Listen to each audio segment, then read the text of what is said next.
ఒకప్పుడు భారతదేశంలో పాశ్చాత్య పోకడలు తక్కువ. అలాంటిది టెక్నాలజీ ప్రపంచంలో మన దేశంలోనూ పాశ్చాత్య పోకడలు పెరిగిపోయాయి. ఇప్పుడు ఈ వార్త వింటే ఒక్క నిమిషం మనం ఆలోచించాల్సిందే. మరి అమెరికాకు చెందిన ఓ తల్లి భారతదేశం గొప్పతనాన్ని, భారతదేశంలోని బంధాలు బంధుత్వాలపై చేసిన మెసేజ్ ప్రస్తుతం ప్రపంచవ్యాప్తంగా చర్చనీయాంశమై వైరల్గా మారింది. ఆ ఎస్ఎంఎస్ ముఖ్య ఉద్దేశం ఏమిటంటే, తన పిల్లలు భారతదేశంలో పెరిగితేనే ప్రయోజకులవుతారని అమెరికన్ తల్లి ఎస్ఎంఎస్ పోస్ట్ చేశారు. ఢిల్లీలో 4 ఏళ్లుగా నివాసం ఉంటున్న క్రిస్టియన్ ఫిషర్ ఈ పోస్ట్ చేయగా, సంపాదన పరంగా యుఎస్ బెస్టేమో కానీ సంతోషం మాత్రం భారతదేశంలోనే దొరుకుతుందని వ్యాఖ్యానించారు.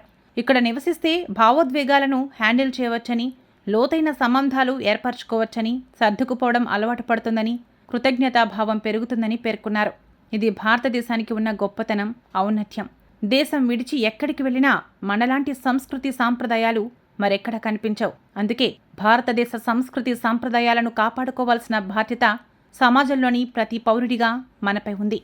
YV Rao educational society, Vidyadhari high school, nursery to 10th class, Gopalpur main road, Hanamkonda.